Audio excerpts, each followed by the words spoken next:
Hello, everybody. This is it. The mess is over. The sound of my own voice repeating repeatedly has now gone, and I can now see you all, and you can all hear me, and hopefully there's no mess, and everybody who was watching on YouTube before has now had an aneurysm, but we're back to normal. And we are hopefully all joining us. Hello. I can see people like Nathan who had headphones on, which didn't need to mute. As soon as we see headphones, we don't mute. I'm going to say a quick hello to mate. Where we had Carlo in the background there. I can remove Carlo a second. I can say hello to Nathan. Nathan, can you hear me? Yes, I can hear you fine. See, there you go. It's gone back to normal as well. Like, calm. We know what we're doing now. Hello, mate. How's life? Very good, thanks. Excellent stuff. I can't tell whether we're in your home office or in a kid's bedroom, because everything above your head and to one side says home office, everything the other side says kid's bedroom. So which one is it, Nathan? Both. Hey, look at that then. And bearing in mind it is 9:05 in the evening, where is the child? Is the child attempting to sleep while you watch a live comedy show, or is the child downstairs? No, the child is 7 miles away. The child is 7 miles away. Excellent. Now, I'm going to guess this means you're co-parenting, because ultimately you have played a nasty trick. However, children do not get enough outdoors time right now, and they're technically allowed to exercise. So I'm assuming this is staying with another parent. Correct. Good to have you here then, Nathan. Where in the world are you, Nathan, right now? I'm in sunny Arundel. Arundel, excellent stuff. Not far from where we are in Sussex right now. Well, thanks very much for joining us. And well done for having Arundel's only bit of broadband, because I know Arundel moderately well, and I know full well that it's all taken in turn, isn't it? You've got a beautiful castle, but when it comes to bandwidth, you are lacking. So good to have you here then, Nathan. And I will just kind of remove the spotlight for a moment and just find some more people right now. Everybody was muted. I'm sorry about that at the beginning. What a mess. We won't make that mistake again. And I will just check to see what other people we've got with us right now. Oh no, do you know what? I love when I get a chance to have a look at people's back walls as well. Laura, what's going on behind you right now? Other people have got artwork. Some people have got posters. Just that looks like an alien sneezed on your wall. What's going on, Laura? It's artwork. It is artwork, is it? Is it original? Did you buy it? Yes, it was bespoke made. Bespoke made. Okay, and so when you talk to the artist, when you talk to the sculptor, what were the words that came out? What was the pouring of your primal scream that turned into that? It wasn't me. I blame my husband. Oh, right. Okay, fair enough. And where is your husband right now? Because what you've done there, Laura, is you're sat on the sofa like there is a space that is about to be taken. There we go. Look at that then. All right, hello, mate. How you doing? Well, your hair is suspiciously short for someone who wasn't able to go near a hairdresser's in 2 months. Is that something Laura does? That was me. You do it, Laura? Yeah. Excellent stuff. There you go. Well, you did a great work on the hair. I'm surprised you didn't make the artwork behind you. So Laura's partner. Hello, what's your name? Michael. Hi there, Michael. Michael, explain to me the artwork. What's going on? It's just random, really. Great. Well, there you go. That's what you told story. me to do. You asked for random, and you got random. That seems perfectly feasible, isn't it? Where in the world are you, by the way? Essex, right? Well, crumbs. I mean, you can actually literally hear me. You're in the local village, aren't you, as well? And let's find. Oh, hang on a second. There's Pete Mathers. Hello there, Pete. How you doing, Pete? Yeah, Pete. Put down your phone, mate. We're actually talking. You can take it off mute if you like now, because I can talk to you. It all went horribly wrong earlier on, but I think we're okay. Pete, are you able to take it off mute?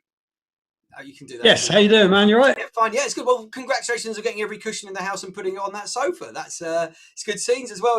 And if you genuinely went for that 1980s style poster where it's across 3 different things, then you make it look like one big paper drawing behind. Back to the Future. Is it Back to the Future? Is it? Yeah. It's the DeLorean. Oh, bless you. Look at that, the DeLorean. Eh? It's loved by Americans because it reminds them of that Michael J. Fox film. Of course, if you're from Northern Ireland, you'll know it's a reason why a huge number of people were made unemployed, and also why the founder of the DeLorean company was in many ways responsible for a huge amount of drug infiltration. But that's a different story. You'll have to Google it. But anyway, well, good to have you here then, Pete. Where are you, Pete? Oh, you can't tell me now because you put yourself back on mute. Well, you can tell me, Pete. Where are you?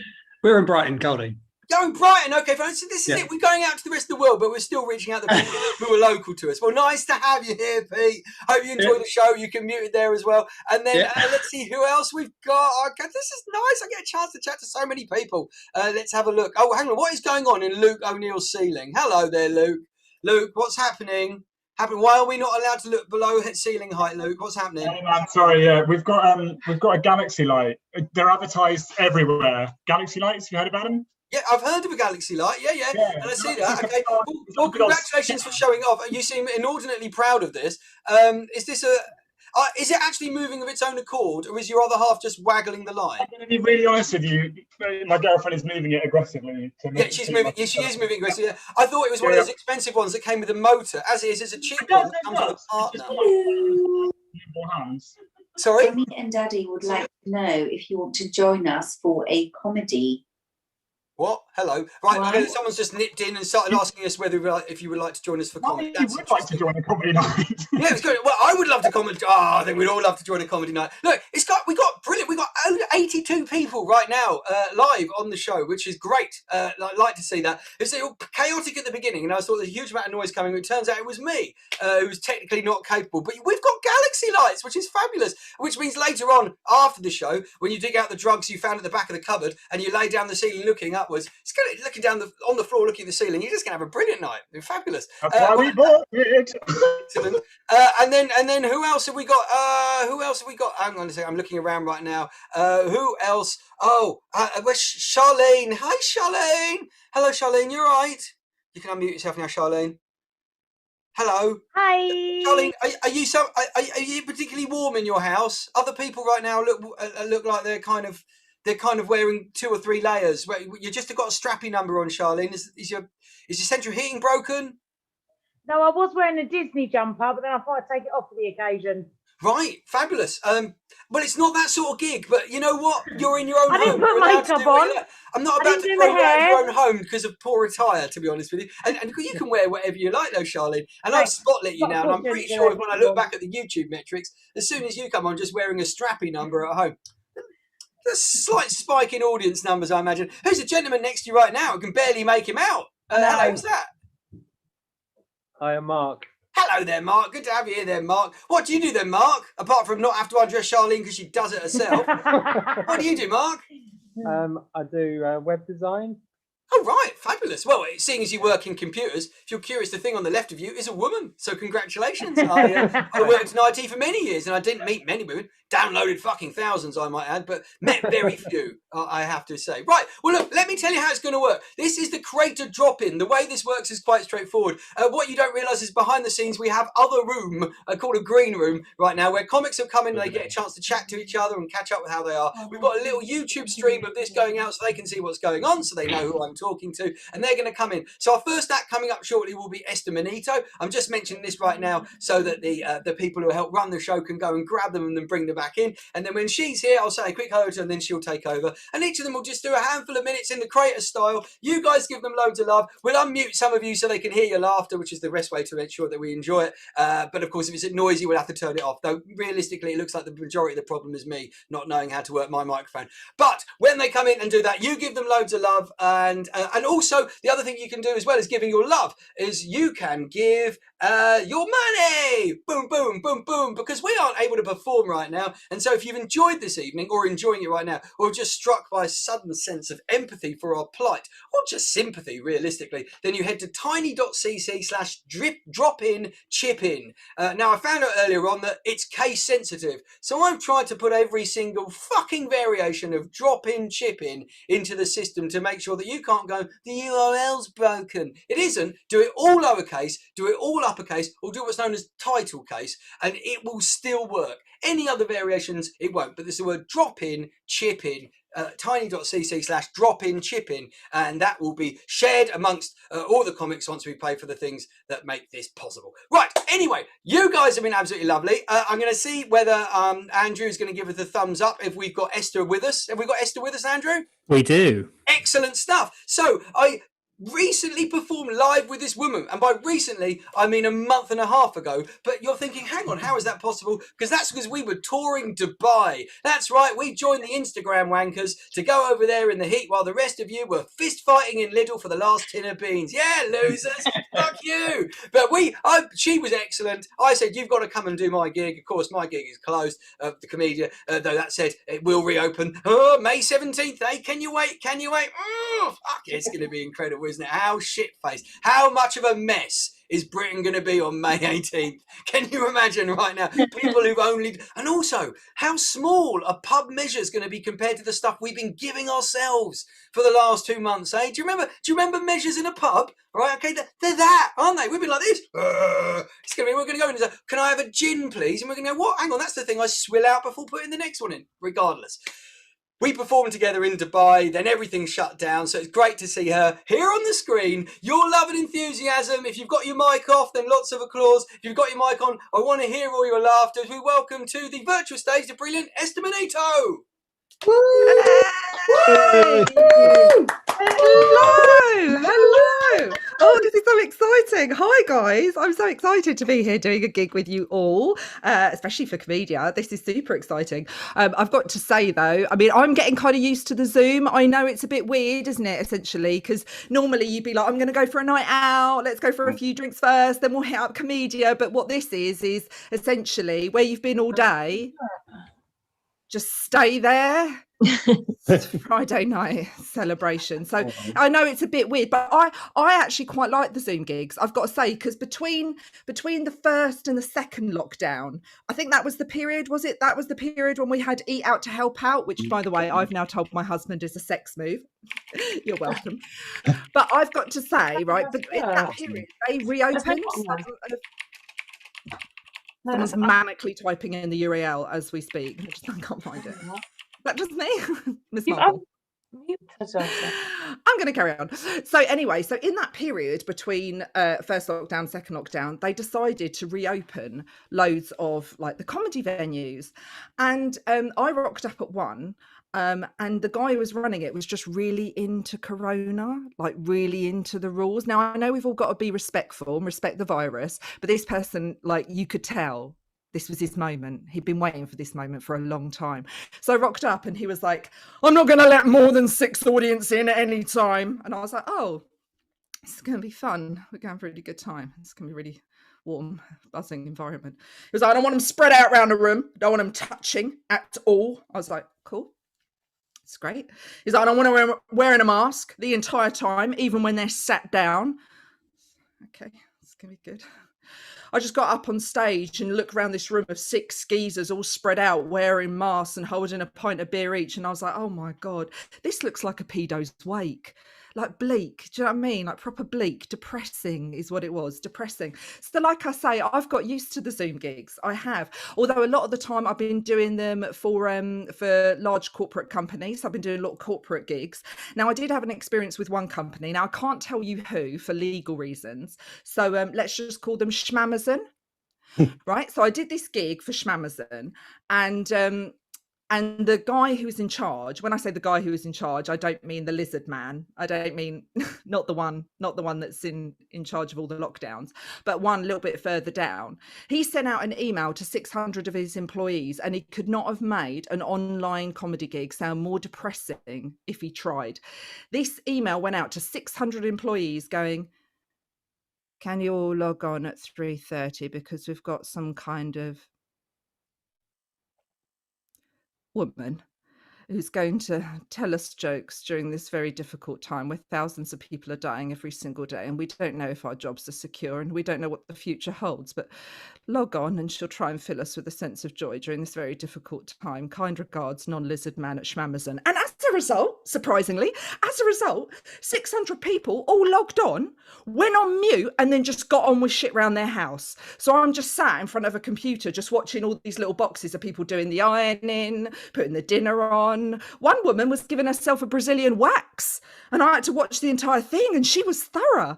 Eventually a guy felt sorry for me, so he unmuted himself and we ended up having a little chat, you know, just having a conversation. I kid you not, 15 minutes into the chat, his missus then kicks open the study door, takes one look at the computer and goes, oh, and who's the whore? Like I've just set up the world's shittest OnlyFans page. I'm just there going, I don't have any money. I won't show any flesh, but I'll tell you a joke for £1, darling. Now, I know that lockdown has been difficult for all sorts of reasons, but it's taught me something. It has taught me something very, very, very valuable. I've been on lockdown with my husband and my 2 children, and I've realised after all the walks, a lot of walks, isn't there? A lot of walks, a lot of walks, a lot of eating 3 meals a day with the people in your household. I've realised that me and my husband and my children, I've realised we're all just better off as friends. I don't want to be involved anymore. I mean, I know I made them, but they are awful people. I'm just saying, because a lot of my friends that are like, you know, living with a boyfriend or living with maybe a fiance, but don't have children. The moment lockdown happened, they all seem to take to social media in their droves. They're all hurling themselves at Instagram, Twitter, Facebook. They're all writing stuff like, oh my God, I just love the fact that my boyfriend's been furloughed. Oh my God, I'm just loving all this quality time together. Oh my God, I just love the fact that we get to do all these walks and have lunch together in the garden. Hashtag love, hashtag Boris, hashtag Corona, hashtag lockdown, hashtag 2020, hashtag 2021, hashtag I tell everyone I'm a feminist, but I still use a man to validate my existence on social media. Hashtag salad. Oh, hashtag. I've been married 15 years and every single time my husband walks through the front door, I'm like, do you have to? No. I tell you what though, every time we think though that this period couldn't have got any weirder, it does. It's been getting weirder and weirder. I don't know if you've seen, but on Google, right? BBC, if you go onto the BBC website, you will see that Matt Hancock has made a list of how we should be having COVID safe sex. And according to Matt Hancock, if you'd like to be having COVID safe sex, you need to be wearing a mask the entire time and not making any eye contact. What psychos make eye contact during sex? What on earth has that man been putting his poor wife through all these years? Oh my God, can you imagine what she has been enduring? Just Matt Hancock on top of her going, are you having a good time? Are you having a good time? I'm having a good time. I'm in you. I'm enjoying this. I'm very much enjoying this. The train is reaching the station. This is not COVID safe. This is not COVID safe. My God. There is a reason why most married couples do it doggy style. We're sick of looking at each other. Now, I'll leave you with this, right? Now, I went to school in the 90s, and I don't know if any of you will remember this, but that is when the organisation Frank was set up. The organisation Frank that was to educate us about drugs awareness. We were all spoken to about Frank. We were all given drugs guidelines. And Frank came up with the unique slogan during the 90s to all teenagers to stop them doing drugs. Hugs, not drugs. We had this slogan plastered on school walls. We were given pamphlets which we had to give our parents to read to us about hugs, not drugs. Hugs, not drugs, save your lives. Hugs, not drugs. Isn't it ironic that 20 years later and hugs are now the biggest killer? Guys, that's my time. You've been lovely. I'll see you later. Bye-bye. Esther Manito, ladies and gentlemen, Esther Manito, thank you very much, Esther. And if you want to see Esther, Esther does her own stuff on YouTube as well, on Zoom as well. She's got a great show with Lily Phillips as well. So hunt out Esther. She's absolutely excellent. Right, this is good. We're up and going now. We're going to push on with our next act. That's the beautiful thing about this. We have got in the background, we have got comedians dropping in. They're chatting and they're going to come out here and do a little bit and everything. And the next lady is absolutely fabulous. Andrew, have we got Dana with us? Just checking. No, it's Keith. Stephen, how you doing, buddy? Next. My mistake. It's Keith next. My mistake. Well, I would say wonderful lady, but if I brought up the screen, I reckon you get a feeling as if they've had a tough lockdown. So that's not the case. This gentleman is fabulous. I wasn't sure who was coming up next. And you give him loads of love. He's incredible. He's the brilliant Keith Farnan. Yay! Yay! Yay! Yay! This is what you're all meant to look like right now. Look at this. This is what everyone, if you've completed lockdown, this is what you're meant to look like. Oh, and if you want to unmute, please do. If you don't unmute, I'll just Google you online and make up stuff about you. Like Mike Oxaw. You look like, this looks like somebody's been killed in that room. Or it's just a really weird Zoom backdrop and nobody's actually moving. This is so, like, this last year has been so weird. I mean, I've done a lot of Zoom gigs. I don't enjoy them. I don't enjoy Zoom generally because Zoom, like, there's a button on Zoom. It says to touch up your appearance, press this button, and I did, and it blurred out my face, which is quite personal. I'll be honest with you. That's a bit shit of Zoom. I've had to do. corporate gigs. I had to do a Hugo Boss gig before Christmas, which sounds amazing. And I was all excited because I really wanted like a Hugo Boss suit. And I thought if I do this corporate gig, maybe they'll give me one. And the fashion director was on. And I said to him, you know, what do you think? What sort of Hugo Boss suit will I have? And he looked at me and he went, none, you have the body of a peasant. And he could only see my head, but he could extrapolate from my head. The rest of my body was just shit. And it was awful. I had to do a gig for Bristol University in the middle of lockdown when like everyone, like there was 1,000 students locked in their building. And they said, listen, can we have some comedians to do, you know, a couple of minutes? That'd be fantastic. And I went on the Zoom gig, and out of 1,000 there was 4 students turned up, and 3 of them wouldn't turn on their camera. I was doing a gig to words. I genuinely thought they were all dead. I thought they were dead. I just thought, oh, this is like The Walking Dead. There's 4 students left alive in Bristol, and they're just going, please help me, we don't need comedy, we need supply. Hello. That was a weird heckle. I'm gonna. It's so strange because I could see so many faces, but so many of you have opted out of unmuting. Joelson, you muted in. Thank you very much. But there was an iPhone just heckled me. I mean, I don't mind. I don't mind the heckles because I've got my own Zoom backdrop for heckles. It's right here. If you can read. That took me hours to just sort out. I've basically everyone hits the wall at a different stage this last year. I did the very Irish thing. I hit the wall immediately, and I thought to myself, it's the end of the world, because when I left the village, my mother said to me, Keith, don't leave the village. You'll end up living on your own in a building while a pandemic spreads. Oh no, have we lost Keith? No! Have we lost Come Keith? back, Keith. Have we lost Keith? Where are you, Keith? It's like the Big Brother, isn't it? Do you remember that? Where are you? Yeah. Bring back Keith. Bring back Keith. Keith, very far, Nan. Keith, beyond far, Nan. Oh, Keith is gone. We want Keith. Should we get Keith back later on in the show?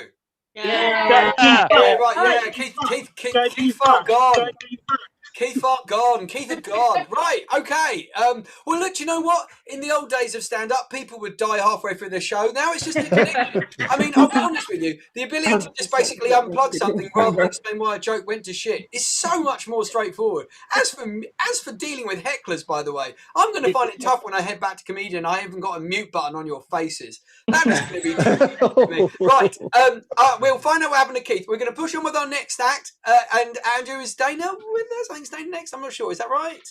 I'm not sure who's. Let me just have a quick check. Who have we got next? I'm a little bit not ready. You see. Hang on a second. It is. Yeah, it should be Dana. Is Dana with us? She's coming in now. She's coming in now. And then after Dana, I think we've got another act, by the way, that isn't on the list. So I'll tell you about that. They've just messaged me asking if they can come and try some new stuff out, and I said yes. So it's all a bit exciting. So, ladies and gentlemen, I think she's about to arrive. She is here. She is here, excellent. So with your enthusiasm and love that I know what a Komedia audience can do, please welcome the fabulous Dana Alexander. Yes. Oh, wow. I can't believe how many of you guys came here. Oh my God, I'm settling in. I hope all of you guys are doing well. Yeah. One of the things I love about the fact that we are coming on to the 1-year anniversary of lockdown. Do you remember the news in February of 2020? Remember that one message? It was just like, the UK is more than equipped to handle a pandemic of this size. All I have to say is, fuck that bitch. That bitch. You guys will believe anybody with a posh ass voice. You know what? I feel like if the one thing I've learned over this pandemic is y'all need a Scouser chick on the news. You need somebody you can believe in, somebody who's going to tell you the actual truth. How many people here have been stuck at home with their children? Yeah. Oh, isn't that fun? Hey. My one friend, she got stuck at home with her young one, who started spending more time with his laid off father. And he came back with some choice words and phrases, I guess you could say. She told him to go to bed. And at 4 years old, he looked at her and said, "Do you think I'm a bitch?" What would you do if a 4-year-old child looked at you and asked you, "Do you think I'm a bitch?" I'd be like, "Yes, I do think you're a bitch. And to be honest, you're a little bit of a cunt as well." Do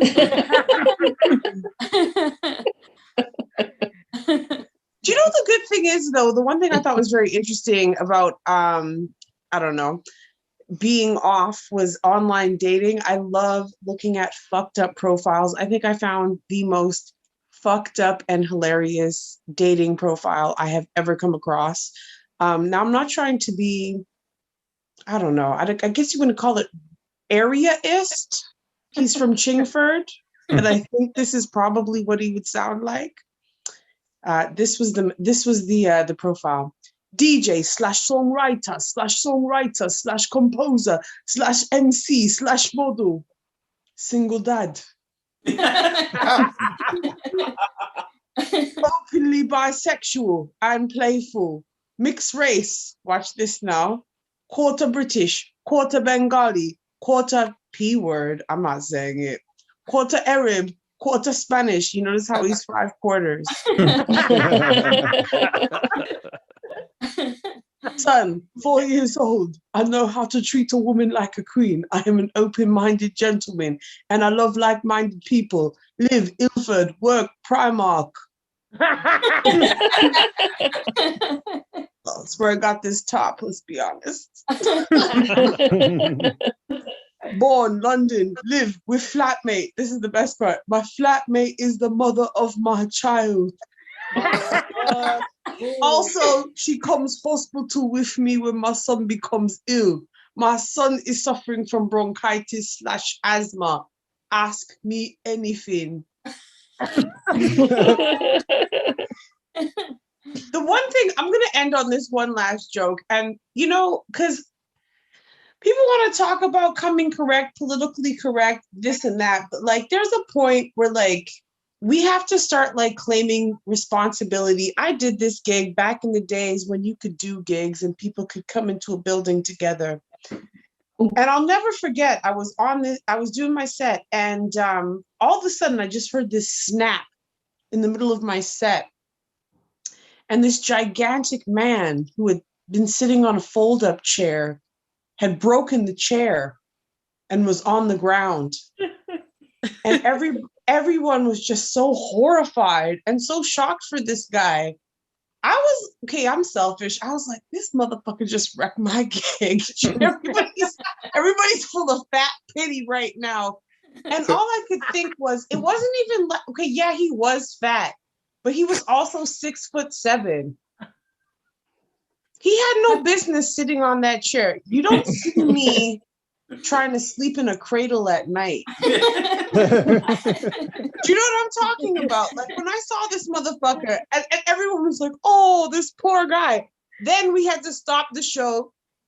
Yo, get the wood shit from downstairs. Anyway, he proceeded to sit in the exact same make and model of chair that he just broke. I can't with people anymore. I don't know. I'm learning a lot. Last joke before I get out of here. My favorite part of 2020, of course, was the Black Lives Matter riots, but not when the Black Lives Matter, it wasn't even riots or protests, but when the White Lives Matter protests happened the next day. Do you remember that shit? That was so funny. I love how these guys just like tried to reclaim London. I'm like, yo, bruv. You can't even keep the last 4 teeth in your mouth white. Okay. Anyway, you guys have been great. Take care. Yeah.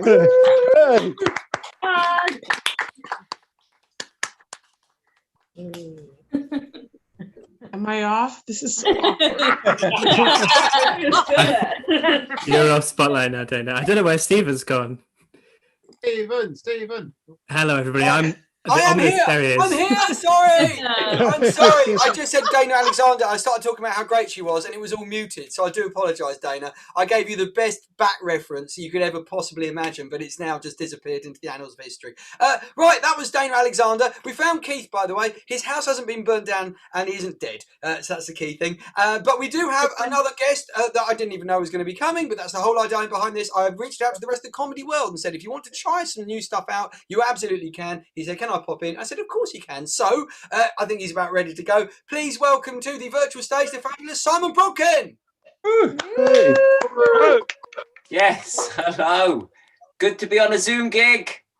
Zoom gigs are like making love with 10 condoms on, right? 10 condoms. You know it's happening, but it's hard to feel anything. So keep on grinding, people. Good job. First, my wife says a big thank you to Stephen for organising this gig, for let me get her exact words, going upstairs and getting the fuck out of my face for 10 minutes. That's from her. Hello, everyone. Did you see the guy who worked for an American magazine who got sacked for masturbating during a Zoom gig?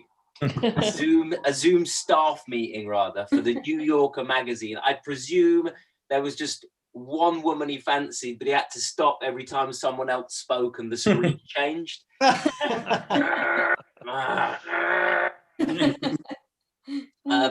Suddenly I remembered that Cherry is on this school.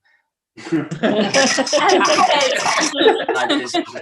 my God. Well, she's got to learn sometime. And there we go. She's gone. Cherry's gone. She's gone. Yes. We have got rid of our Cherry tonight. All of us. So anyway, listen, I won't consider this gig a success unless one of you starts knocking one out. So just go with your life. So very good, Carla and Dad there. I never compare myself to other parents because it makes me look like a really shitty parent. But I do have two parenting principles. Number one, very important, kids should have fun. And number two, they should leave me the fuck alone. And that is normally the most important thing. I was playing with my kids today. I say playing, I was on the phone in the same room. Playing with your kids is a difficult thing. Let's just get that out there, right? Because we don't have the same idea of what fun is. And like, it will be weird if we did, you know, Dad, you want to pretend you're a dog and I'm the owner? Dude, I was just thinking that. And I want to play with my kids, but I don't have the same stamina as my 8-year-old. After like 5 minutes, I'm like, Daddy's tired now. Okay, you can watch telly for the rest of the month. And put the subtitles on so I can tell school you're reading. I'm not sure what Cherry's like, but my daughter, she's pretty aggressive. She's 11, and I think she will make a fantastic militia leader. Maybe overthrow an unstable African dictatorship. I don't know. We'll see how she gets on at school. I remember when my kids were tiny and we were on a plane, not fun, as my 230 fellow passengers made incredibly clear. I was like, guys, I am with you, okay? I don't want to be with my kids on this plane either. I would love to be 3 rows back, shaking my head. Those fucking kids. Animals, man. I blame the mum.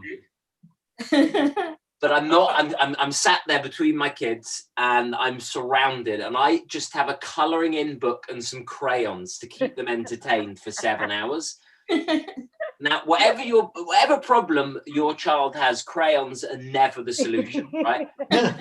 Despite what restaurants may think, you know, hey, here's some crayons for the little guy, that should stop him screaming. And my kids just sat there thinking, get me an iPhone or get the fuck out my face. My advice to parents is never try and go anywhere with your children. It's a lot of time, a lot of money just to argue somewhere else. Like going for a meal, that always seems like a good idea. It is not, okay? Stay home. No matter how miserable you are, you will be unhappier out, okay? And it is humiliating having to show the other people what utter cunts your kids are. You keep them in the house and you tell everyone they're great. That's what you should, because when you go out for a meal, right, you inevitably you see, the perfect family, and they breeze into the restaurant, the mum and the dad and the two kids behind, and you see the two kids and they're not fighting. Like, who the fuck do they think they are, right? And they're wearing these little shirt and chinos, and the boy's got a bow tie and the girl's got a degree, and the mum's there, like the dad's got the sweater around the shoulder, and the mum has had time to blow dry her hair. Like, which parent has any spare time? My wife has been holding in a shit for 4 months. And I look back at my kids, and my daughter's wearing some stained hand-me-down leggings the wrong way round, and my boy's topless, like knocking salt and peppers off tables, singing his I Need a Poo song. His face covered in scratches from when his sister attacked him in the car for farting. And then these other kids, they stay quiet and they sit down for the whole meal. Like, they've been drugged, I'm telling you. And they wear these immaculate clothes and they leave unstained. After a meal out with my kids, I have to like incinerate their clothes. But are that family having fun like we are? Yeah. Has their dad ever experienced both his children and his wife crying at the same time? That I doubt. So, because on social media, I do tend to like write jokes about people who aren't that good at taking a joke, and I get quite a bit of hate. And I never know how to respond. Like, I ignore it, and I think it looks a bit weak. But then I spend weeks tracking down where they live and drive to the house and shout stuff through their letterbox. People then say it's too much. It's a very hard balance to get. I've always got in trouble, shall we say. I got kicked out of so many lessons. My classmates had a sweepstake on what minute it would happen. So every lesson it would be like, "Bro King, get out!" And then one kid would jump up and be like, "Yes, 2 minutes!" And you know when someone is really unwell and the colour just drains from their face? That was the look I got from my teachers every single morning. And I know it's not my fault. I would say something's just not quite wired right. Like, I mean, no one blames a kid with Tourette's for shouting "fuck off" at a funeral. So why do people get angry with me for shouting "fuck off" at a funeral? I blame my parents. I mean, for just not sitting me down, and saying, "Simon, you are turning into a bit of a cunt."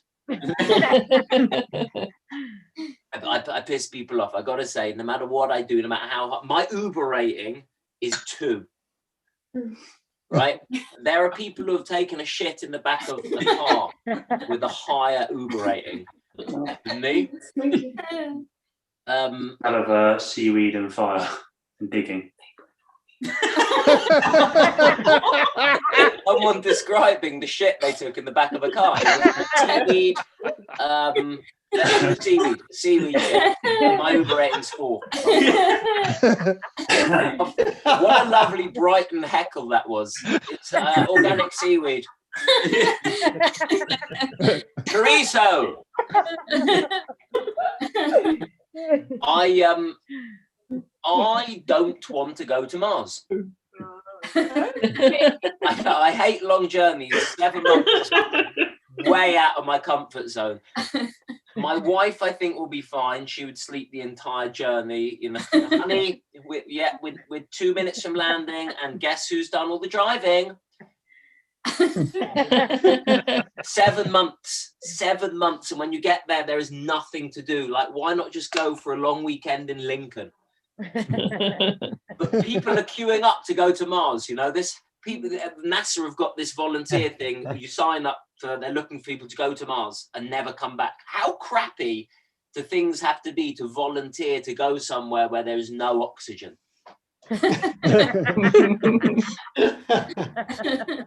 So I'm a Jew, a 4x2, a Scooby-Doo, it's made from bamboo. Now, if you really want to wipe out all Jews, right? Really, and I mean really want to. I'm not talking about people like a casual interest in wiping out Jews. You know, I'd prefer if all Jews were wiped out, but I'm not going to put any money behind it. If you really want to wipe out all Jews, leave us alone, okay? And I'm a Jew, I'm allowed to talk about this stuff. Leave us alone, and then we'll have nothing to fight against, and we'll just die out. Because most Jews, we wouldn't really care that much about being a Jew if it wasn't for the fact that our entire existence is at stake. Like, Jewish identity is like 10%, and 90%, fuck you, you will not kill us, you will not win, let's have a bagel. No, I'm from a family of immigrants. So my mum's family were kicked out of Germany by the Nazis. Dad's family kicked out of Russia by pogroms. Wife's family kicked out of Wales by community support officers. And when I was just six years of age, my grandma, who was one of the last to escape Nazi Germany, she said to me, took me to one side and said, Simon, people will always hate the Jews. I just remember thinking, like, why can't you just say happy birthday like everyone else? What a joy it has been to share the evening with you and people seaweed. I hope on the other side, I think I might be touring and coming to Komedia at some stage. So have a great evening. Stay alive. I've been Simon Brodkin. Simon Brodkin there. And his wife, massive fan of mine. Massive fan for giving her 10 minutes of peace and quiet. So anyway, there we go. That's how a Krater Drop-In will work. The acts are just going to basically get in touch with me and say, can I drop in? Which is why it's a little bit mental, which is why sometimes I forget to mute myself and you hear me tapping out on keyboard saying, sorry, you can't go on now. Simon Brodkin's come along. You know what it's like with the Jews. Anyway, just obviously because, you know, oh God, this goes on YouTube for a week. Well, that's my career gone. But hey, it doesn't exist anyway. COVID. So we're pushing on with our next act. And our next up now is brilliant. And he's been waiting a while to come on. So please, loads of love and enthusiasm. Is David there, Andrew? I have to check with Andrew before I ask. Yes, it is. It's excellent stuff. So please welcome David Ward.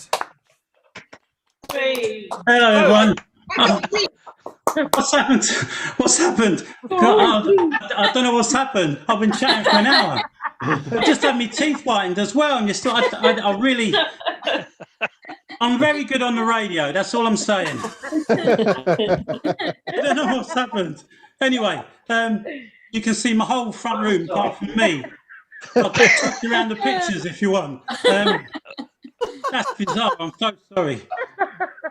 I've got 5 minutes, and one of them minutes is just explaining why you can't see me. But anyway, oh my days, things really annoy me. Apart from losing the spotlight, I don't know. Do you know what happened to me? What really annoyed me is people who wasted my time. It was quite recently. I went to pick up my dry cleaning, and there's a sign on the door saying "back in 40 minutes." So you think, I don't know when you left. Just put the time you're coming back, you fella. I know none of us have got any money. I can't even afford light in my house now. We're all cutting back. You know, quite recently I had my first ever Christmas and birthday joint present. I wouldn't mind, my birthday's in July. That's how times are hard. Do you know what? Our one extravagance, me and my girlfriend, we used to get a cleaner in. We used to get a cleaner in before lockdown, coming once every 2 weeks, and it's just a little treat for us. I don't know if people here have cleaners, right? But does any of you tidy and clean up before the cleaner arrives? Because that's what my girlfriend does. She spends about 30 minutes cleaning up. Well, fucking hell, you do that for another hour, we wouldn't need the cleaner. Do you know? What do you expect in a discount? All we're doing is spending twice as much money on cleaning products. Yeah? She's the sort of person that books a haircut and then trims her own fringe before she goes. Yeah? My mum's a bit worried about her. She's 83, but she's had a stroke, but she's fighting back. But what I noticed is at the minute, it's really, really hard to get an appointment with your GP. It's virtually impossible to get an appointment with your GP. And I'll tell you why that is, because most of them are on the telly. That's the reason.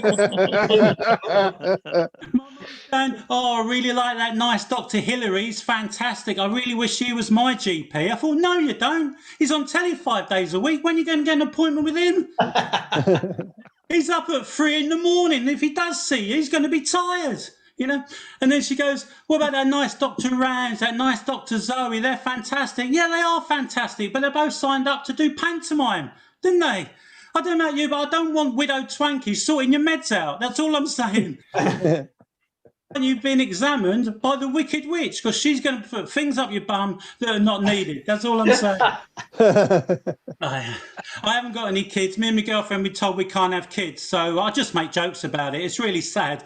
I can have kids, nothing wrong with me. She can have kids, but together we've been told really mustn't have kids. So. But what is the parents out there, the homeschooling, well done for everyone who's doing the homeschooling. Congratulations. Here's a little tip from me, right? Why don't you teach the kids something that they're going to need when they leave school? That's all I'm saying, because when I was at school, they used to teach me things I'm never going to need. They used to teach me algebra. When are you ever going to need algebra? Although I do love maths. Sorry, not maths, Rachel Riley. She's fantastic. I'm going to get in my trouble for that. But my PE teacher used to make me try and climb a rope every week for 6 months. When are you ever going to need to climb a rope? Unless you're in outdoor pursuits or whatever. Not once have I ever needed that. If you want to teach me to climb, why didn't you teach me to climb out of a really small bathroom window on a really shit first day? Because I tell you what, you're going to need that at least once in your life. My dad said, follow your dreams. I did. I got arrested for stalking. Come on. The other day, my girlfriend went to the shops, and so I clicked on porn. I very rarely do it, but I think it's even more stressful when you know you're up against the clock. That's all I'm saying. But I clicked on mature porn for the first time ever. I've never done this before. And what it was, it turns out there was like a 65-year-old woman having sex with 3 different men. And I think, that's not very mature, is it? That's pretty immature, if I'm honest. I thought mature porn would be like a 20-year-old girl having sex with a pensions advisor, a financial consultant, and a young bloke from the bank with a big cock. But that was that. It's very difficult. We've got all the dating apps. I met my girlfriend on Kinder. Yes, for people like chocolate and surprises. I think that I better go and fix the lighting. Thanks for joining this club. Enjoy your rest of the night. Thanks, everyone. David Ward, ladies and gentlemen, David Ward. Some comics are performing from their homes. Some comics still, trying to get to the clubs. Other comics are in witness protection right now. Clearly looking at David right now. That was, yeah, I'm not entirely sure what happened. We actually sound checked people early on. We normally can see their faces, but there you go. It doesn't sort of work through for everybody. I'm just going to have a quick look in the gallery before I bring the next act on, by the way. Give us a wave if you've been vaccinated, by the way, guys. I want to know who's been vaccinated.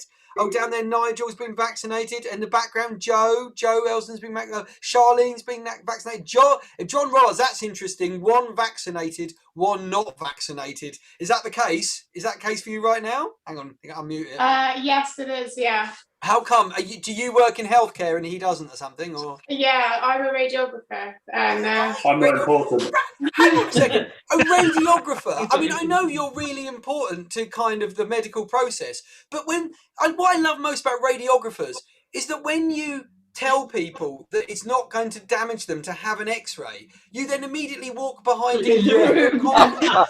It's like this is no problem whatsoever. The X-ray, it's like you won't even feel anything, doesn't harm you whatsoever. Right, I'm just going to go behind this blast shield because I'm not a fucking idiot.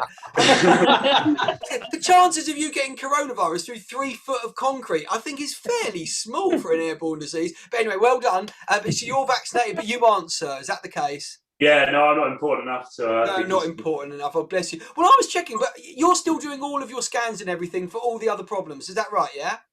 We are now, yeah. Yeah, okay, fine, good. Because I was chatting to somebody, and they told me recently that the NHS have slowly but surely bringing all their clinics up to speed. And I was asking them about when they do their vaccinations, and they said, "Oh, do you do them on the Friday morning before the weekend?" He goes, "No. That's our gum clinic, right? Which is STDs." And do you work in a hospital with loads of different departments then? Yeah. Yeah, I was going to say the STD clinics are still running, aren't they? Yeah. Who's getting an STD during lockdown? Who is out?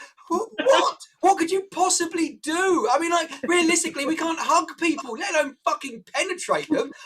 Sorry, Cherry's listening right now. I imagine she's probably going to need counselling. But this is, I'm trying to work out what's happening. Anyway, but if I had more time to ask you, I would ask you. But anyway, congratulations. Well done working in the NHS. You are a hero, etc., etc. Clap every Thursday.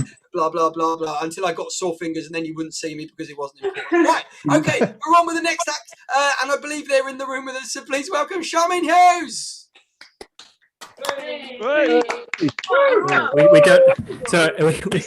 We have Keith back. Oh, yes! Hey! We've got Keith! Oh my God! I'm so sorry. What he's doing? This is what happens when you say you hate Zoom. Zoom's listening and it just goes, fuck you. I'm going to turn you off. Oh, that's what happened. I did another 10 minutes. You guys should have been there. It was amazing. This place was going crazy. Dun, dun, dun, dun, dun. They carried me out into the street and they made me their king because I looked like a king. Now, I'm only going to do a minute and I'll get you to the rest of them. But I know there's key workers here and I wanted to join in because I'm a key worker as well. Last year, I became the voice of Dave on TV. So I'm broadcast, and they gave me a letter saying I was a key worker, which is hilarious. And I just put it away. But then when homeschooling, our 6-year-old got really difficult on the 3rd day, my wife said to me, she said, why don't we use the letter to put her in school? And I thought about it for a second. But then I realized that the drop-off conversation was going to be really awkward when all the doctors and nurses were talking about the devastation. And then they turned to me and said, so what do you do? And I'm like, well, I tell people when Top Gear is on. I don't want to talk about it right now. It's quite traumatic. There's been a lot of lineup changes and things like that. It was awful for my wife. The first month, everyone hits a wall at different stages. I hit it the first month completely. And I convinced my wife I was going to die. I said to her, get this. She had a writing job. I said, get it finished. You got 28 days. I'm going to be dead. I have asthma. The local hospital went, I will die. And I didn't die. And she still resents it. She still resents it. If there's one person in the world wishes I was dead right now, it is her. That's why I'm in the bedroom with just this. I'm going to stay here and pretend the gig was 2 hours long. That's what I'm going to do. I'm going to leave you with 3 quick things because I thought I wanted to be as topical as possible just to see if we could throw things around. I noticed today in the news there was news that there have been no cases of flu detected. That's because we're not looking for the fucking flu right now. Thank you. What idiot is out in the world going, oh, I wonder if there's any flu? There's one dingbat with it's like being a metal detector in a chicken farm, picking up pieces of shit going, oh, look what I found. Nobody cares about the flu. Mr. Potato Head is now gender neutral, but that doesn't mean we forgive you the famine. And finally, I've written you a poem. It's called Homeschooling. Good morning, my daughter said, and it was downhill from there. I've been Keith Farnan. I'm sorry about all the tech stuff. Thanks so much for coming along. Mind yourselves, and we'll see you then. Ladies and gentlemen, Keith Farnan. We love Keith. We found Keith. We've reconnected his internet and he's back with us. Right, okay. We've got a barrel on. I said I've got a green room full of acts waiting to go on, and we've probably got about 15-20 minutes left of the show. So please welcome our next act, the fabulous Charmaine Hughes. Hi. Hello, everybody. Wow. Oh. You can hear me and everything? Yeah. Yeah. I'm Charmaine, and I've actually just had my first jab. And I did, because there are two, aren't there? There's the Pfizer, which is an mRNA messenger vaccine. I didn't have that one. And there's the Oxford one, which has got like a deactivated chimpanzee virus in it, the Oxford one. I had that one. So the Pfizer one, well, the side effects, so the Pfizer one gives you a red arm, but the Oxford one gives you a red arse. Now,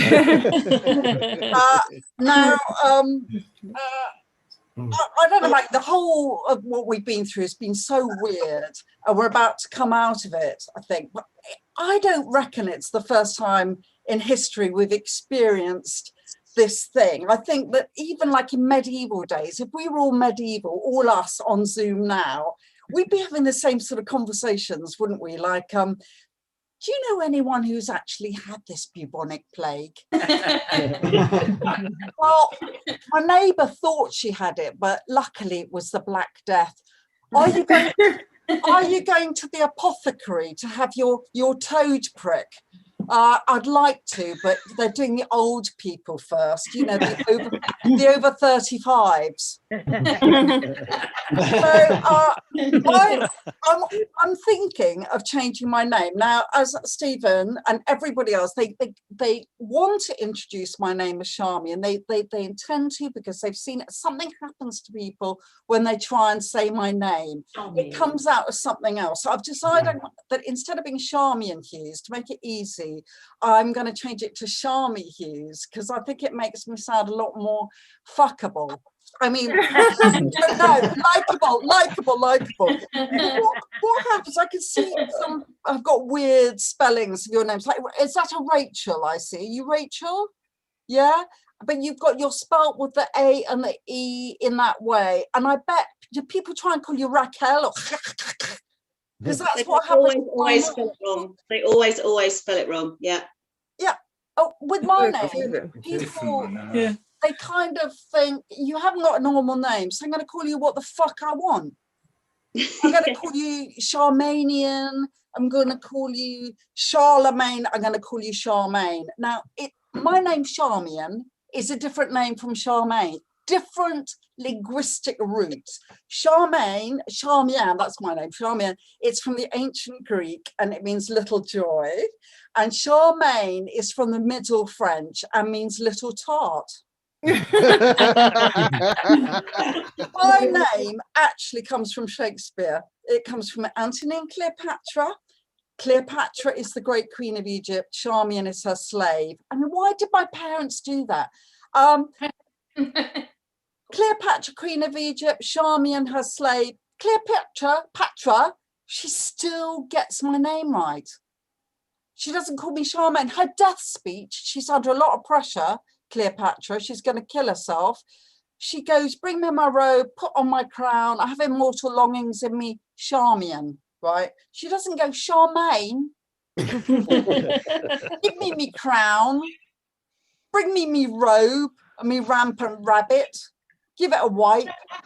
Charmaine is bad enough, but chairman, I get called chairman. At university, when I was young, I wanted to be sexy and gorgeous. What can somebody say to you in bed when you're called chairman? Come on, chairman. Give us a show of hands. Here's my upstanding member. So that's why I'm gonna change it. One more thing, everyone, one more thing. We're all desperate to get out of all this. The first thing I'm gonna do is like have people round and cook a meal. But do you ever do that thing? Wouldn't it be amazing if I could have anyone from history or from fiction to have them for dinner, and then we could have such a scintillating conversation. I'd have Karl Marx, I'd have Joan of Arc, I'd have Jesus Christ. Can you imagine that conversation? They'd be going, so do you know anyone who's actually had this COVID then? Have you got a date for your vaccine? Well, I was hoping for a date for my vaccine, but they're giving it to the mortals first. I don't see the point because they'll be dead soon anyway. Have a great weekend, everyone. And Charmaine Hughes! I've only worked with her for the best part of 18 years. Probably should have named her name by now. Do apologise, Charmaine. And look at that. This is whereas I put on a green screen, she puts up an actual curtain and lights. That's what happened. Oh, there we go. Right, that was Charmaine there. Excellent stuff. We're going to barrel on with our next act, though. Hopefully they're sort of making their way through right now. Andrew, is Sam with us? They are, yes. Excellent stuff. So if you can all show the same level of love you did to Charmaine, and please welcome Sam Serrano.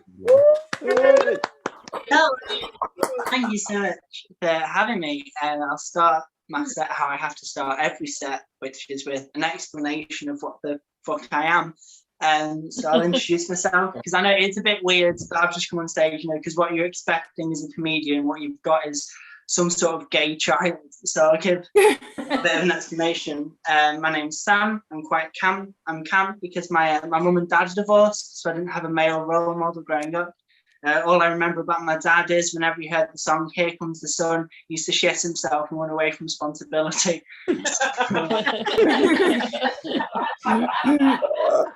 Thank you for laughing. It fills the void you left in my life.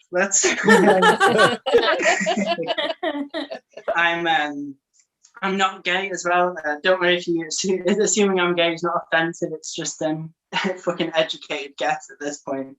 I'm bisexual, but I thought I was gay for years because I just didn't know bisexuality was a thing. Because I was brought up quite Christian, so I thought you either were 100% attracted to the opposite sex and you were straight, or you're 100% attracted to the same sex and you were going to hell. I didn't know about the whole middle bit. So I was about 7 and I started being attracted to men. And in my head, I was like, I'm gay, sorted. And then when I was about 14, 15, I started being attracted to women. And I was like, what the fuck is going on here? And a 15-year-old me concluded that I was gay. I just wasn't very good at it. That's what was going on.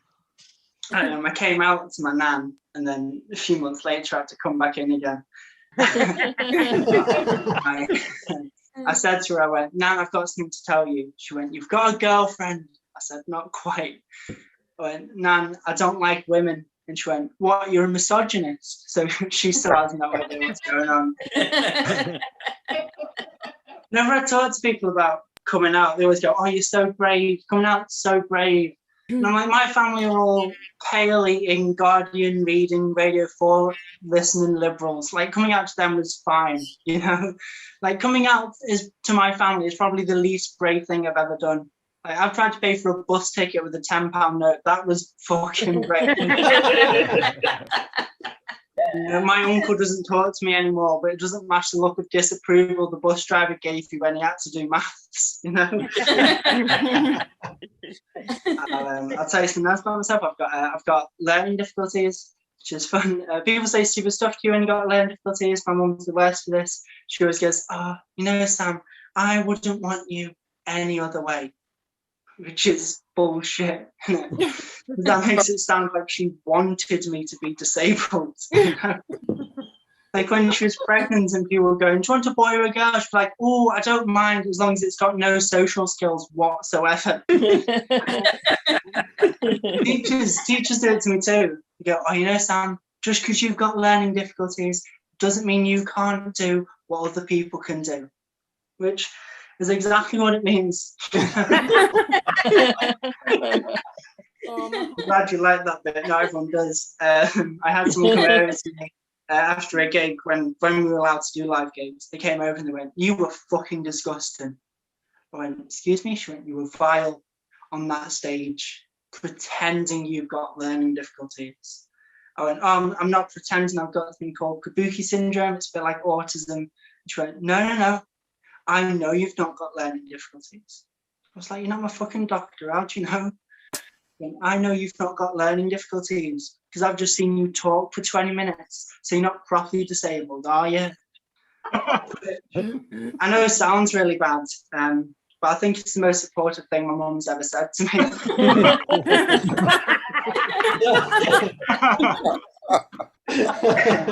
I'm quite young as well, but I'm 21, but I'm not like other 21-year-olds. Like a lot of my mates are into fitness. Some of them have Fitbits. I don't have a Fitbit because I've got friends, which I think sorts that out. They all come over to me and go, "Oh my God, guess how many steps I've done?" And I'm like, "I don't know, too many my direction, piss off." Too few off the cliff, dickhead. If I ever have a child who's one of these fitness freaks, I'm just going to kick him out the house. Then we'll see how keen he is on squatting. I don't watch the same TV as other teenagers as well. Like a lot of my mates are into Don't Tell the Bride, you know, and I don't watch it. I think it's a bit of a wasted opportunity. I think they need to branch out into other celebrations, you know, like funerals.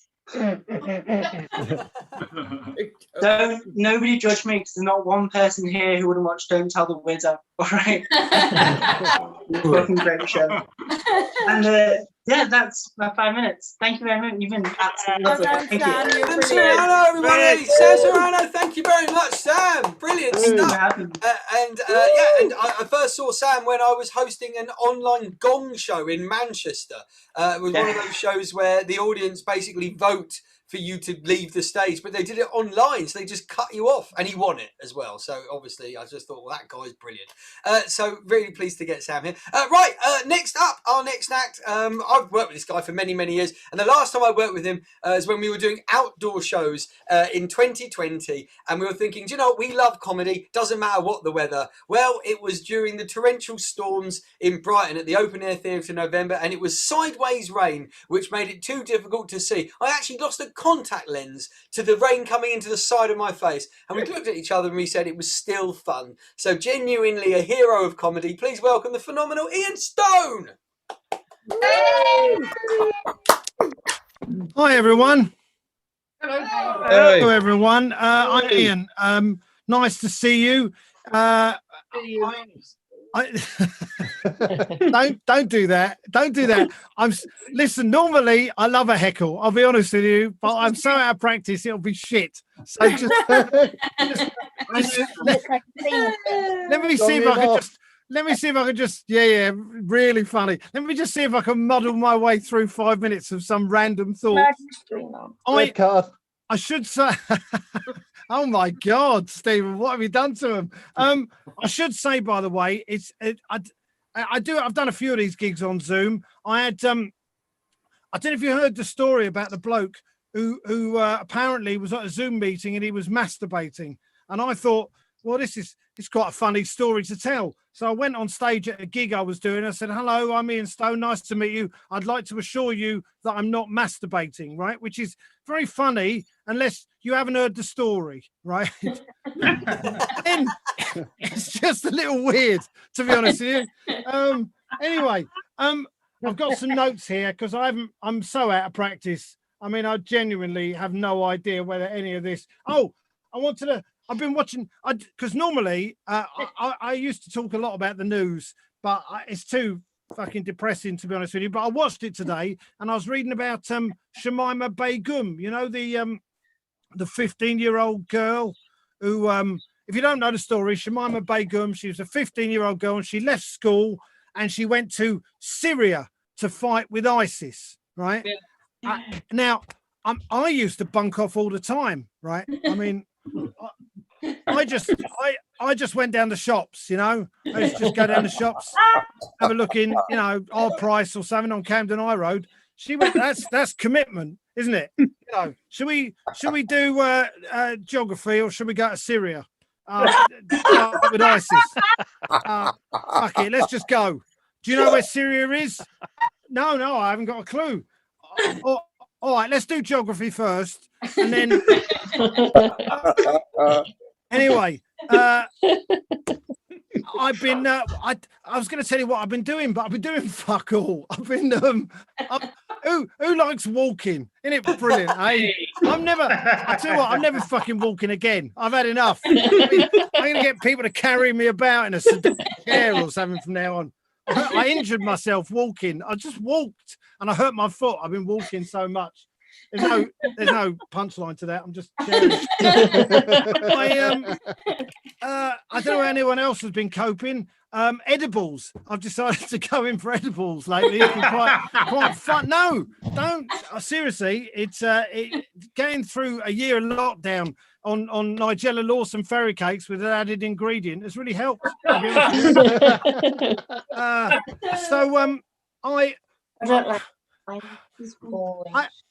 I really don't have many other thoughts in my head, to be honest with you. I used to have. The truth is, I used to do this for a living, right? I used to walk out and I go, yeah, I can just mess about for 10 minutes because I knew that I had loads of material like in the back of my head just ready that I could tap into.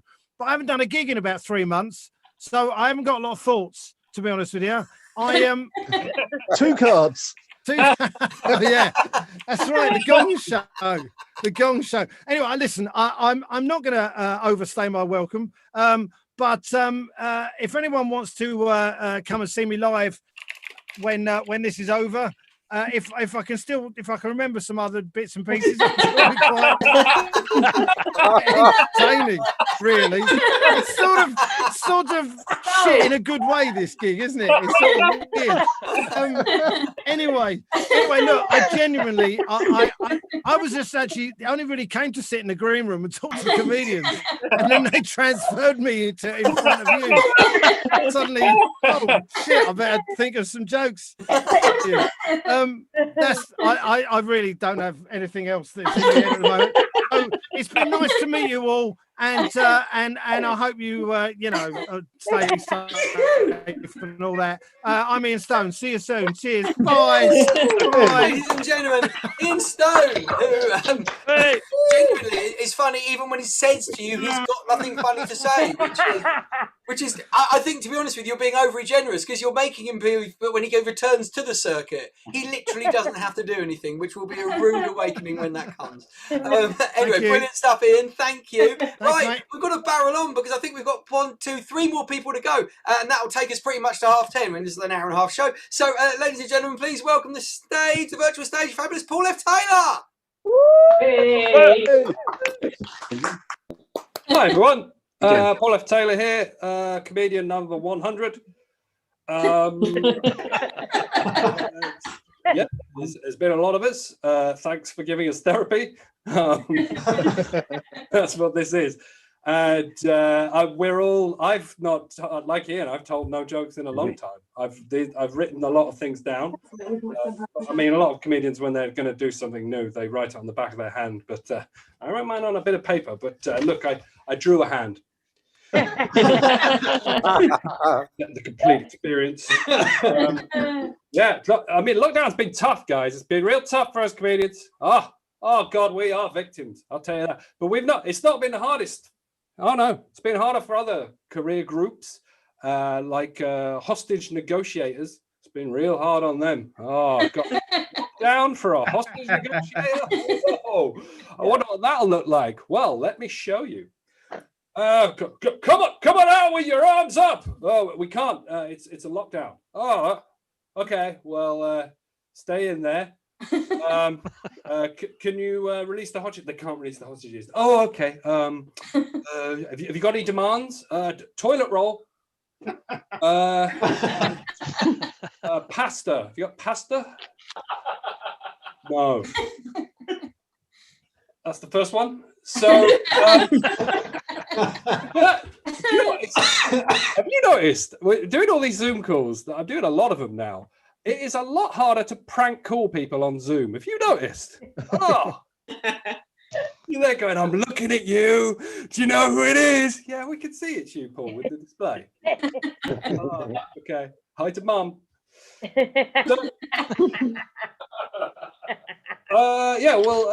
Hopefully there'll be some comedy clubs open after all of this. I mean, because a lot of companies are going into administration. I don't know why when a company is not doing very well, they suddenly go, fuck it, drop everything. We're gonna start stapling shit. We're going into admin, administration. Because I'd be fucking awful at admin, if I'm honest. And I'm basing that on the fact that whenever I have a box of after 8 mints, I always eat the whole thing, and that is the closest to filing I'm ever going to get, because I don't know if you've noticed, after eights are often in that little sleeve, in that long kind of filing cabinet, and just there going, yeah, the whole box. Yeah, and people go, hey, how's that filing gone, Paul? Well, I ate it. My training was in after eights. Cool. Right. So, what else have I done? Well, I've done a lot of television. I've done a lot of the old Netflix. Watched The Queen's Gambit. I don't know how they managed to convince me that chess was a thing I was interested in, but I was. Because chess is boring. We all know it. We all know. Like someone will say to you, they'll go, "Oh, yeah, do you want to play chess?" And you'll go, "Oh, yeah." And they'll go, "Oh, you should be careful about me because I'm always thinking 2 moves ahead." And I'm always like, well, you should be careful about playing me because I'm thinking about packing up the game. Yes, it's fucking boring, isn't it? 2 moves ahead. No, mate, let's jump to the end. So, and I watched The Crown, which is the Crown, where the Queen says, "One would like a tea. What would one like a tea? One would love it if she likes to say one." Because she's obsessed with Roman numerals, and she doesn't realize that it's actually pronounced I. It's I would like a tea. No one.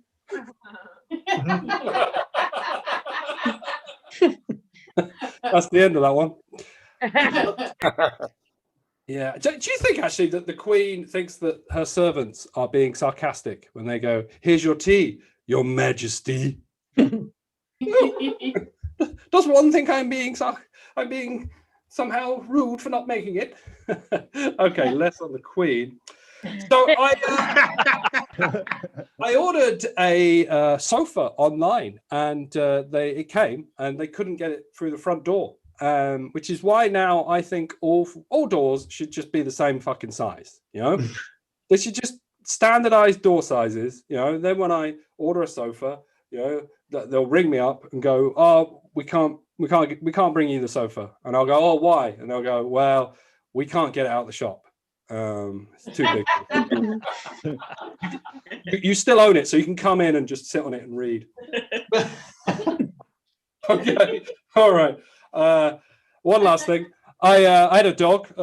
What? That's not right. I didn't have a dog. I have a dog, and that's a much better thing to say. And dog left the room, and then there was a noise in the next room. Now, it's never a good thing when a pet leaves the room and then there's a noise in the other room. Yeah, I went in there and he'd smashed a vase. I was like, dog. You never get your dog leaving the room, then you hear a noise in the other room, and it's a good thing. You never go in there and he's made like a shelf.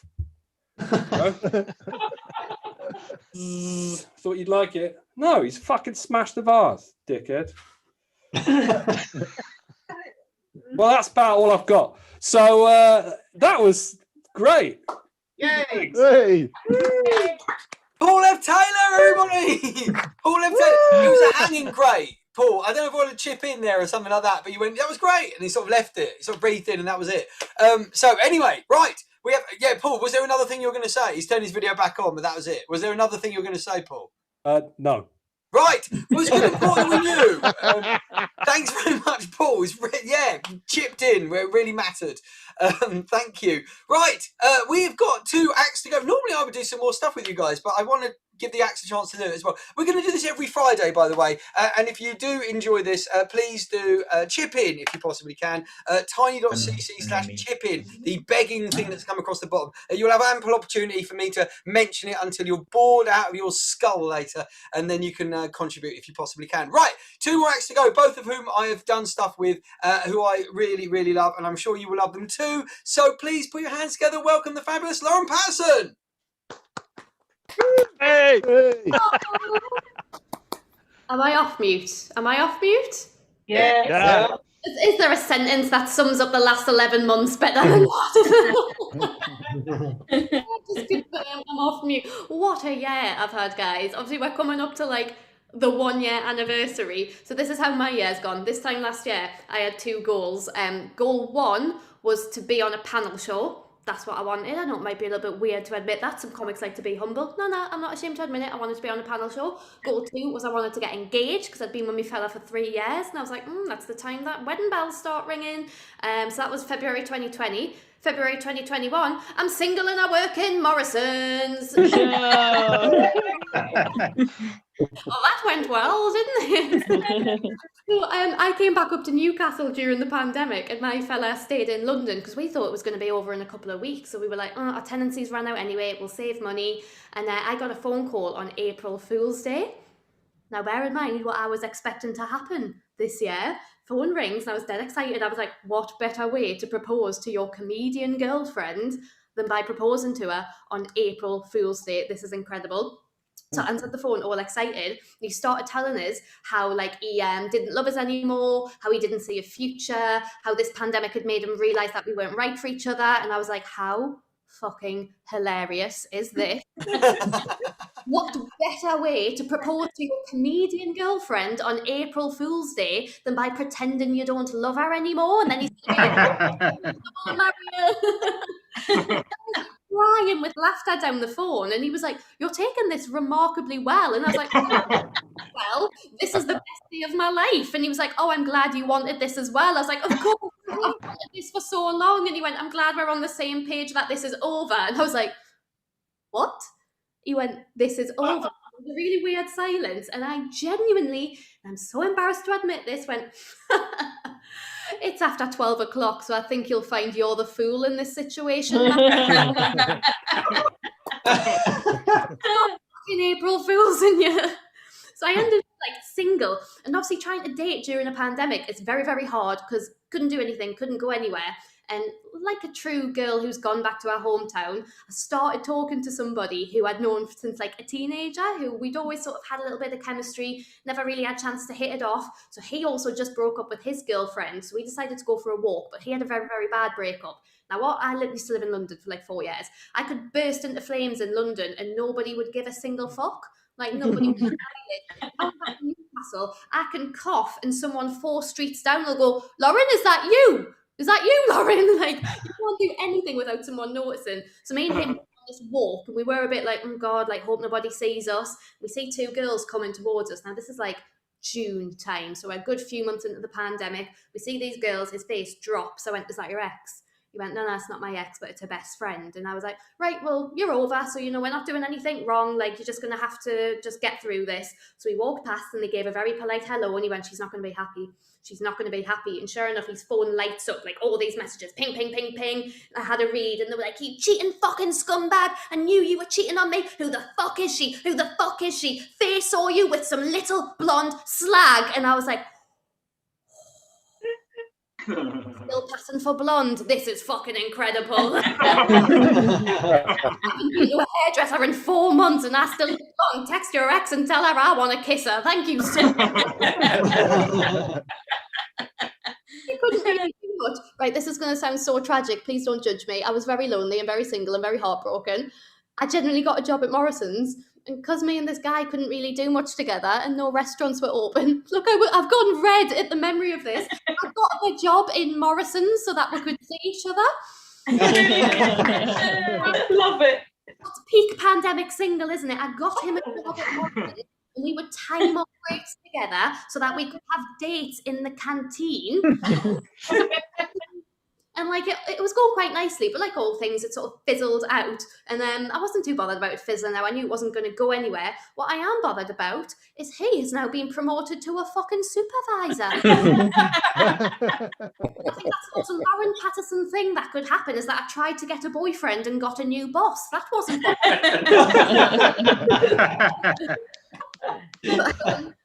I'll just tell you a couple more things. I think a lot of people think I'm now going to do material slagging off my ex. No, that's not. And he's a nice guy. I don't want to do that. I was thinking a lot about sort of the good things that have come out of having a breakup. And I've got nobody else to think about but myself now. I don't have to run any decisions past anybody. All my attention's on me, what I want, which is brilliant. Because the one thing that we argued about a lot was he wouldn't let me get a dog. It was such like, especially living in London, I was like, but I'm lonely, I want a dog, it'll help with my depression. He was like, how depressed are you going to be when it dies? I was like, well, let's not think about that. Our last Christmas together, I said, get me a dog or get me nothing. And he went, really? I went, a dog or nothing? Honestly, that's all I want. I woke up on Christmas morning to one present under the tree, tiny little box all wrapped up, and I was like, it's the collar. It's the collar. Oh my God, we're getting a dog. We're going to get engaged. This is amazing. And I ripped that wrapping paper off on Christmas morning, and it was a Fitbit. Not a dog, is it? But I didn't want to look ungrateful, so I'm trying to like fake a smile. And he went, please don't be upset, Lauren. I know that he said a dog or nothing, but a Fitbit is a starter dog. Was Fitbit a starter dog? He went, well, how can I trust you to walk a dog if I don't know how often you walk yourself? I leave you on this. You've been lovely. Like I said, been single for a year now. Only got to think about myself. Don't need to run decisions past nobody. So everybody need help.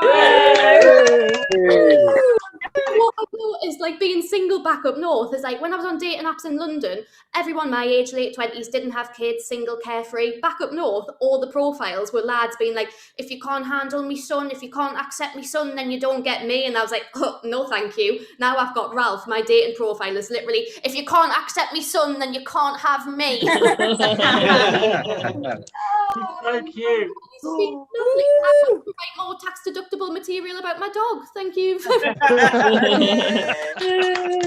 Lauren Patterson there, everybody. Lauren Patterson with the longest Tinder advert in the world of comedy. Genuinely though, she needs that dog at the end of her act, like I said, to make it tax deductible, and she's been waiting in the green room for an hour. So that poor dog is absolutely busting for a piss, but has been basically clutched between her thighs right now so that she can pull it out for the final joke. Though realistically, if you don't listen to that with context, it doesn't really work, does it, as a joke? Okay, we are now ready to hand over the final baton to the last person of this inordinately long relay race. And so, for the final time, with your love and enthusiasm, one of my favourite people, as a comedian, as a person, as just an all-round idea of a talent, please welcome the fabulous Mark Nelson! Hello, how are you all? Good. Thank you so much. Thank you, Stephen. It's so nice to be here. I love. A lot of people say they don't like Zoom gigs. I love them, man. I love seeing people's rooms and backgrounds. This is a map that I got last Christmas from 2 Christmases ago from my mother-in-law, and the idea is it's a scratch thing, and the idea is you scratch off all the places that you visit in a year. So at the time, I thought it was just a shit gift, and now I realise my mother-in-law has been fucking trolling me this entire time. So it's nice to be here. Nice to be here. I am joining you from Scotland. I am essentially here just to make sure that the R rate in this Zoom call is low enough. You're very welcome. Very, very welcome, you diseased English bastards. We've been doing well. We've been doing well up here with our vaccine rollout. Like everyone, we followed the JCVI guidelines, and we had to vaccinate the over 70s. Over 70s first. So with Scotland's life expectancy, we did that fairly quickly. A couple hours it took. We basically had to just wait till one guy got back from the post office. And now we are moving on to the over 50s, which means that within a couple of weeks, coronavirus will be less deadly to middle-aged women than Alex Salmond. So I am loving this week. I have been, because I've been homeschooling this whole time. I have a 7-year-old and I have a 5-year-old, and it's been really annoying because it's really, really tough doing the homeschooling. Like I imagine a lot of parents out there. And what really annoyed me was at the start of the first lockdown, you had a lot of parents, a lot of my friends coming up to me, they go to me, oh, this lockdown must be great for you people. You creative people, it must be great. You must be getting loads done. One person said to me, do you know that during the Spanish flu quarantine that Shakespeare wrote Macbeth and King Lear? I was like, did he? Good. That's great. That's great. I imagine Shakespeare wasn't getting punched in the balls every 2 minutes for putting on the wrong fucking episode of Paw Patrol. So it's not comparable, is it? You know, like, honestly, like they've gone back now, and I'm delighted. I honestly think if that had lasted another month, I would have been involved in the first ever homeschool shooting. And they've gone back. They've gone back earlier than you guys, and I had a couple of parents coming to me and saying, "You're going to send your kids back. You're going to send your kids back, even though the virus is still around." I was like, "Yes, absolutely yes. I have been with these cunts for 6 months. I would send my children back to school if their teacher was the fucking monkey from Outbreak." So.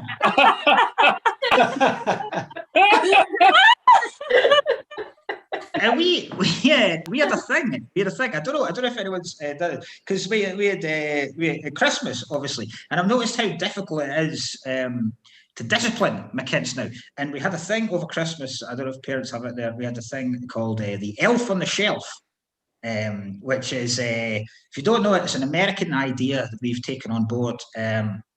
And it started off quite innocently. What happens, you buy a small elf, and he sits on one of your shelves in your house, and it's almost like he's Santa's representative on Earth, right? So he watches if the kids behave, and if they don't behave, the elf sees, he reports back to Santa, they don't get presents, they get put on the naughty list. And that was brilliant the way it worked. But since then, it's grown arms and legs, and now the elf has to have done something every night. Like, you have to, like, honestly, like, you know, like I did, the fucking elf did more things in December than I did. And and I keep forgetting every night. And then there's only so many times you can just claim the elf has had a hangover, you know, where you just set him up beside a naked Barbie and go, "Listen, the guy's out of control. What can I say?" And because all their friends at school have got them as well, it becomes a competitive thing. So they have to do something mischievous. They have to mess up the house in some way, and they get competitive with who's done the most mischievous thing. So my kids will go into school and they'll hear the other kids going, "Oh, you should have seen what my elf did last night. He hid my dad's car keys in the freezer and he was late for work." And then another one will go, "Oh, my elf, he knocked down our Christmas tree and smashed all the baubles." And you've got to beat them. One night, our elf robbed our neighbour's house. Which was actually quite good for me, because it meant that he was on the run, so I didn't have to do anything for the rest of December. It's important to have those kind of things, because I've realised you can't discipline them anymore. I've realised this through the homeschooling. I don't know, I think this is a mainly Scottish thing, but whenever I was young and I would misbehave, my parents would threaten me with the man. Right? Basically what it was if I was misbehaving, my parents would point at someone in the room and say, "Better behave yourself or I'll get the man over." Right? What they did is they picked the scariest looking person in the room and said, "See him, he'll fuck you up." Right? That's what he does. It used to scare the shit out of me. And it doesn't work anymore. It doesn't work. Like, I've tried it with my own kids. I've tried it. Like, I remember one afternoon, I was out with my daughter. We were in a cafe and she wouldn't sit down. She was bouncing about the seats. And I said, "You better sit down there, eat your food. I'll get the man over." And she just went, "Get the man over." So I had to approach this guy. And I was like, "Listen, you don't know me, mate, but is there any chance you could over there and punch my kid? Because I can't lose face here." I'll tell you one more story. I realise this has been a lot of kids' stuff. That's basically all I've done. I'll tell you one more story before I go, because we were going to go to Portugal last year on holiday, and I was excited about it because it was the time that I was going to teach my wee boy to swim. My wee boy's 5 years old, and I was going to do it in a different way. I've got a different way, because I realised from learning to swim when I was young that I'm amazed children ever trust their parents after they've been taught to swim. Like, you're essentially just leaving them to drown See if they survive. That's it. Like you wouldn't teach them road safety by just kicking them onto a motorway and seeing how they get on. So we had a different system, and we tried it. We tried it once at the local pool, and the idea was that I'm a big fan of sharks. Right, I have a Jaws poster there. I love sharks. I think sharks are the greatest thing in the world. And I'm not one of these pricks that will tell you that sharks are not dangerous. A shark will eat you. A shark will eat you. Like people always come on to you and go, "Oh, do you know that actually more people get died from falling coconuts than do from sharks?" And I'm like, "Yeah, but Steven Spielberg never made a film called Coconut." like one of the most famous lines in cinema history isn't, "We're going to need a bigger hat." So we play this game where I'm a shark and my son is a man in a boat. So he's bobbing about with rubber armbands on. I swim underwater. I come up. I grab him by the thighs as if I'm a shark. I throw him about the place, take him from side to side, dip him under the water. He gets used to the water. His head goes in. It's all great. He loves it. It's great. We tried this. We tried this a couple of times at the pool. Now, the problem is, when I'm in the pool, because of the chlorine, I can't wear my contact lenses. So what I have to do is I have to see where he is, judge how long it's going to take me to get there, and then come up. Right? So this had worked fine a couple of times. And then one time, it's all where he was. I went under, I came up, I grabbed him by the thighs, and it wasn't him.